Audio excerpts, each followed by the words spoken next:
Very good morning to all of you. My name is Pradeepan Periyat. I am working as an assistant professor, Department of Chemistry, University of Calicut. Today I am taking a class on nanomaterials and its application. Before starting the fundamentals of the nanomaterials, you please see a picture on the board, which is a picture of a home. I am calling this as a home for the future. You may wonder why I am calling it as a home for the future, because this is the home we are you and me going to build in the near future. What is so special about this home? Because it utilizes a lot of nanomaterial and its applications on the home to make your life easier. For example, if you look at the rooftop of this home, you can see the solar cell is placed on the rooftop. As you know, the solar cell, which will convert the available free sunlight into electrical energy. So this rooftop is made up of certain solar cell, which is made up of the nanoscale compound. So the solar cell placed on this rooftop will convert the available free sunlight into electrical energy. So all the electrical energy needed for this home is met by the solar cell placed on the rooftop. That is the first application. The solar cell is made up of nanoscale compounds. Second application, we are using a lot of ceramic tile materials in the living room, bathroom, etc., and we are spending a lot of time to clean it, as well as we are spending some money to buy chemicals like Dettol, Harpic lotion to clean the toilet, living room, etc. So if you make a nanomaterial coating and you apply the light from the tube light or bulb, whichever is the light source available in your room, so this light from the tube or bulb plus the nanomaterial coating will do the cleaning for you, meaning that it will act as a self-cleaning home. You can make this nanomaterial coating on the windows or the curtain or whatever material available in the home. You can make this coating and make it as a self-cleaning home. And third one, you can see a car there. When you drive in the rainy season or a smog area, it is difficult to drive because there are water droplets will be present on the glass, on the glass as well, front glass as well as on the rear view mirror. So you have to always use the wiper to clean the water droplet coming on the glass surface.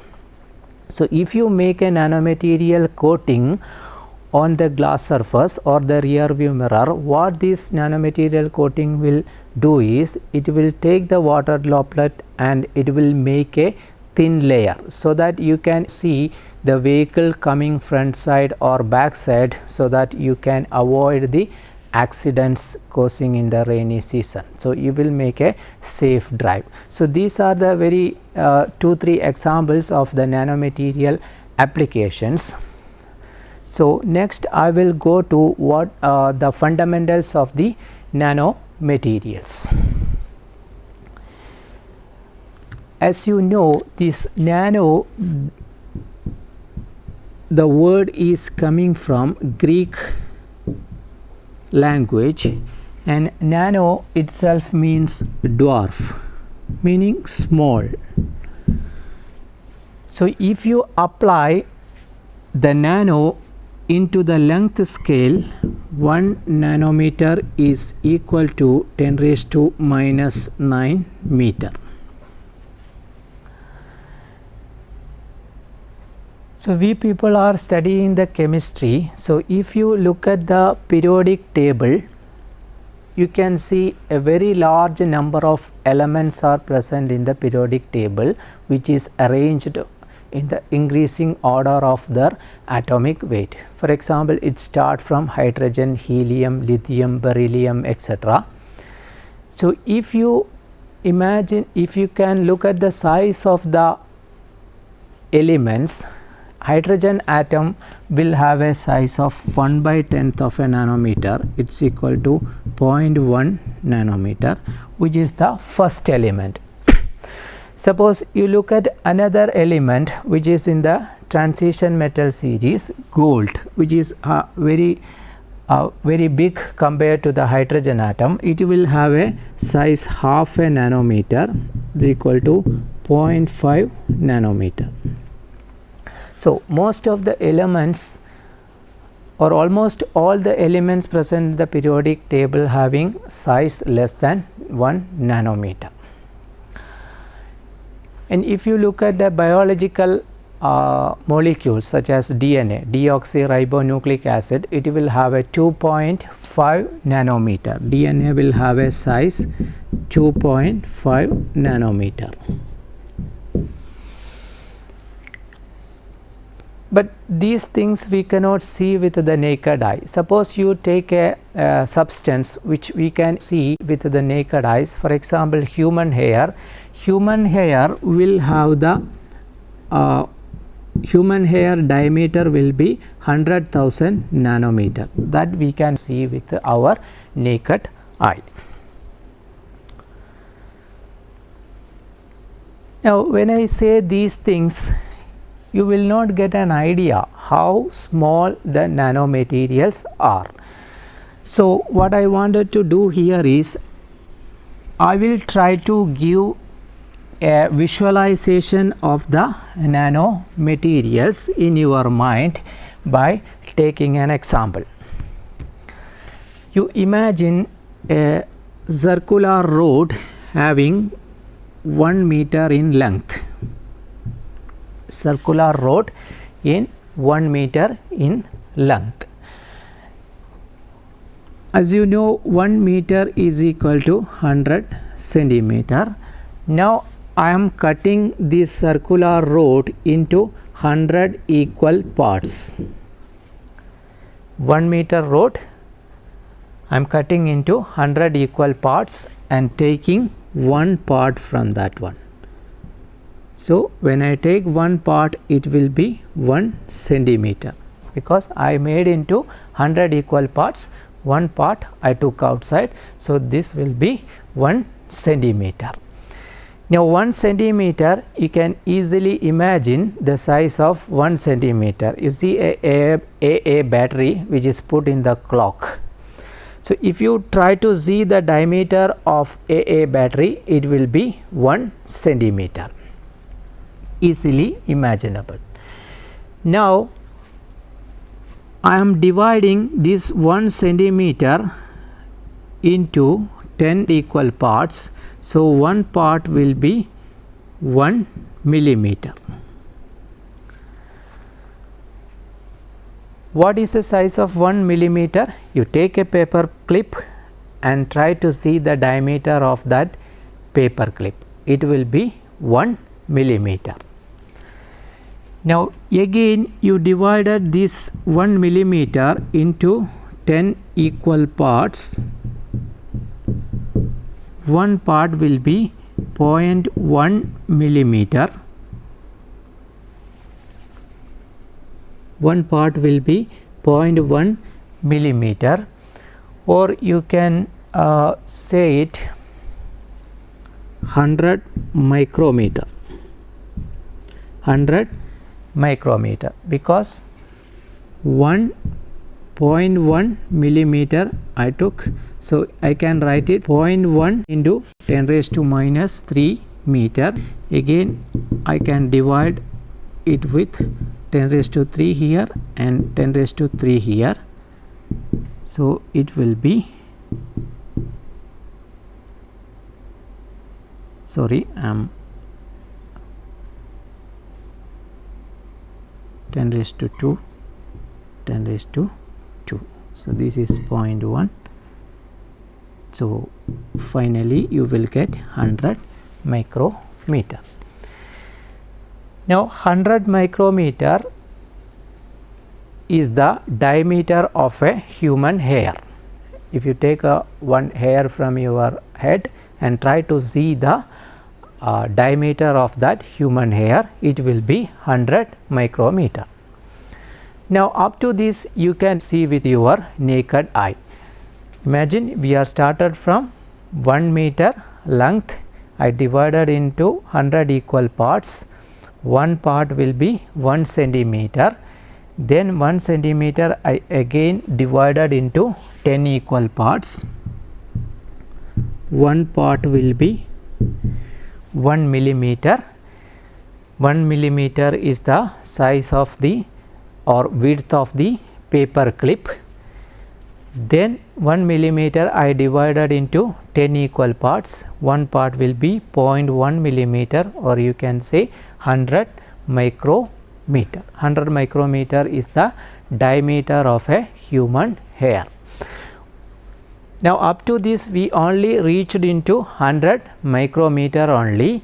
So if you take one part from 100 micrometer, it will be 1 micrometer. 1 micrometer is the size of bacteria. Bacteria you cannot see with your naked eye. You need special instrument to see the bacteria. For example, optical microscope you need it to see the bacteria.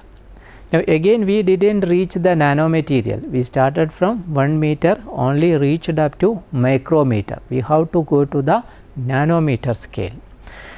Now again you divided this 1 micrometer into 10 equal parts. One part will be 0.1 micrometer, or otherwise you can call it as 100 nanometer, as we did the conversion like this.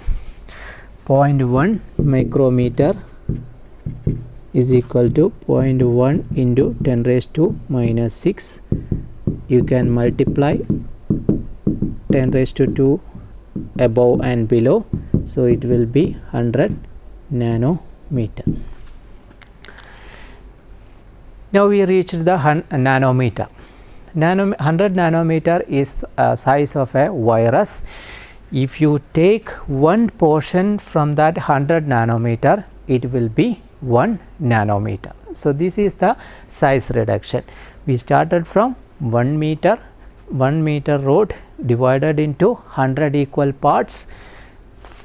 Then we took one part from that portion, so it will be 1 centimeter.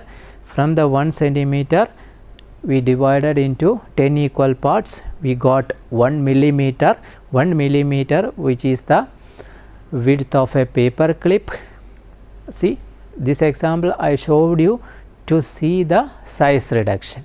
1 meter, 1 centimeter, then 1 millimeter width of a paper clip, then divided into 10 equal parts. We reached to 0.1 millimeter or 100 micrometer, which is the diameter of a human hair. You can able to see with your naked eye.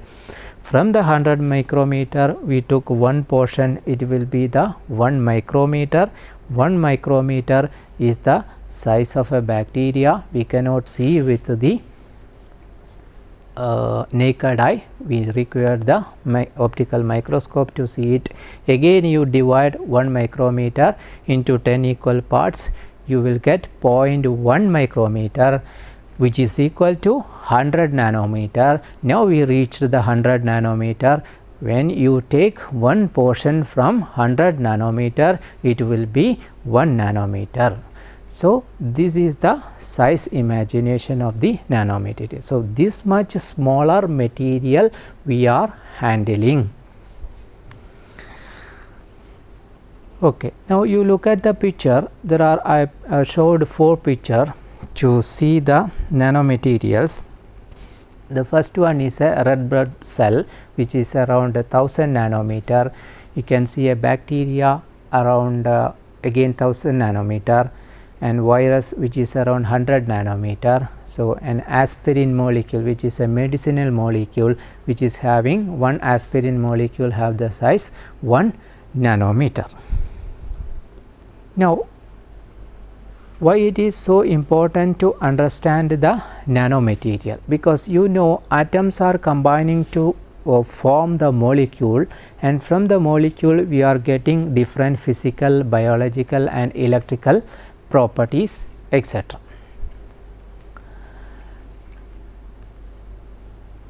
Now, up to this I will just conclude what I am trying to say is, the first one is nanomaterial. Now, what is the definition for nanomaterial? The definition for nanomaterials are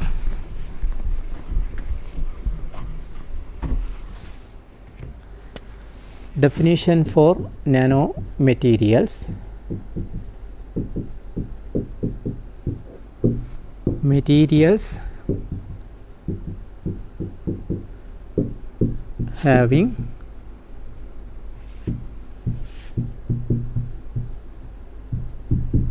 size dimension around 1 to 100 nanomaterial. Materials having size dimension around 1 to 100 nanomaterial. Now, what is nanochemistry?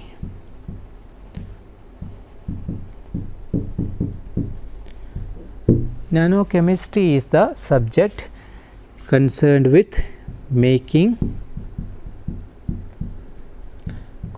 manipulating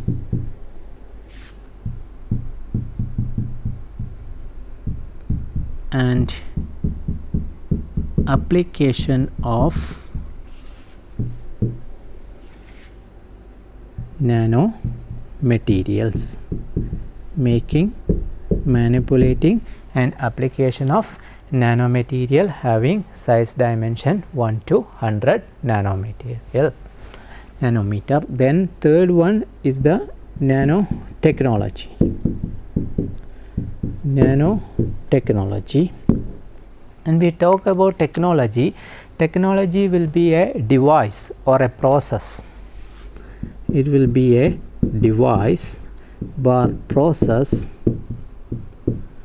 made up of nanomaterial having size 1 to 100 nanomaterial. So, nanomaterials are material having size dimension around 1 to 100 nanometer, and nanochemistry is the subject concerned with making, manipulating and application of nanomaterial, and nanotechnology is a device or a process which is made up of nanomaterials having size dimension 1 to 100 nanometer. Now, what it is so important about the nanomaterials? Why this subject area is so wide and more and more people are involved in research on this nanomaterials? Or in otherwise I can say why nanoparticles are different from bulk material. For example, if you see a gold piece, it will be yellow in color. We can call it as the bulk material, and suppose we can also synthesize the gold in nano form. So, this bulk gold is yellow color, whereas the nano gold you can prepare in blue, green, red, etc. Meaning that when a bulk material comes into nano form, its property changes, or otherwise we can say we can expect some unexpected property for the nanomaterials in comparison with the bulk materials. Another example, carbon nanotube. Carbon nanotube, you know the carbon has two allotropes, graphite and diamond. Graphite is conducting, diamond is non-conducting. You can also synthesize carbon in the nano form as the carbon nanotube. which has a very high strength, which is equal to the strength of a steel, which is equal to the strength of a steel material, meaning that we can make a bulk material into nano and we can produce some unexpected property in the nanomaterial. A colored material will be non-colored in nanomaterial, and non-colored bulk material will be colored in nanomaterial, and a conducting bulk material will be non-conducting in nano form, or non-conducting bulk material will be conducting in nano form, or you can increase the strength of the material when it goes into the nano form. Now, why these all changes happening in the nanomaterial in comparison to the bulk material, or why it is so important to study about the nanomaterials? So, when a nanomaterial goes into when a bulk material goes into nanomaterial form, two things happens. The first one is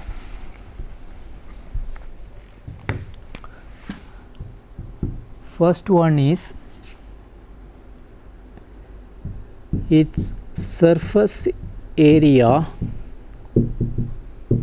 to volume ratio increases, hence the reactivity increases. I will explain you in a short while. Hence the reactivity increases. Second things happening in nanomaterial in compared to the bulk material are quantum confinement occurs. Quantum confinement occurs. Due to this quantum confinement, the optical and electronic property changes.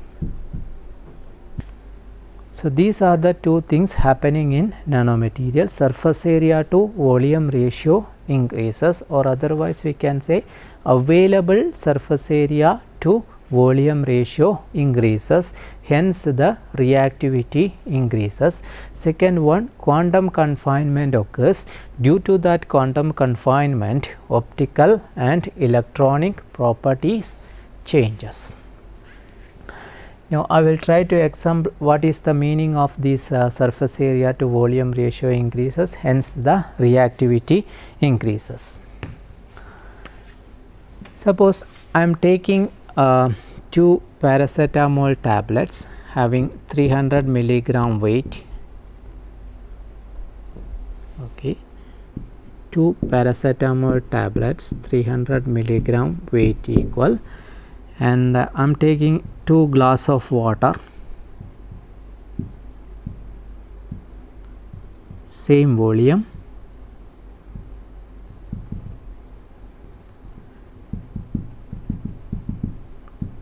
same glass, same volume and same tablet. Now, this tablet I am directly putting on the first glass, and the second tablet I am grinding into very well, making into smaller and smaller and smaller particles. With a pestle and mortar, I am grinding this 300 milligram paracetamol tablet into small particles. Now, the weight will be equal because this is 300 milligram, this is also 300 milligram, but we grinded into small particles. Now, I am putting this one into the second glass, and I take a spoon and just trying to dissolve both. Which one will dissolve very quickly? so this one will dissolve very quickly. Why? Because its reactivity increases.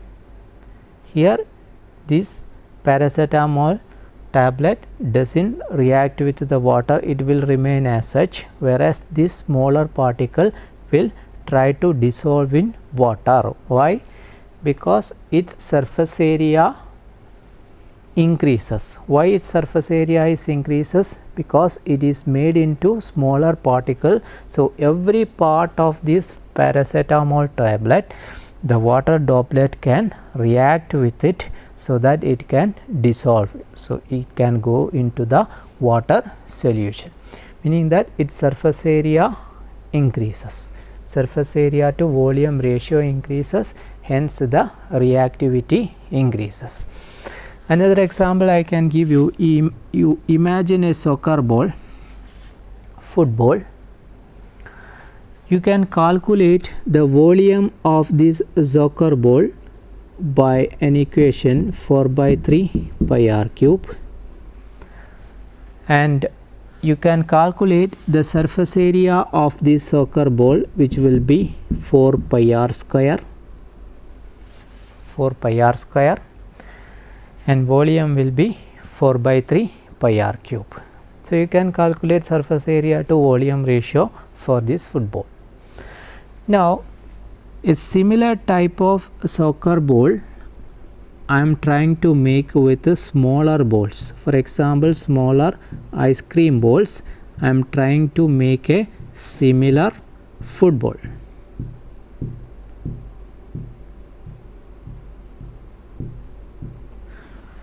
Now what about the volume of this soccer ball, which is made up of smaller balls?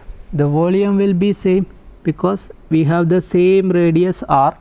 This radius will be r and this radius will also be r.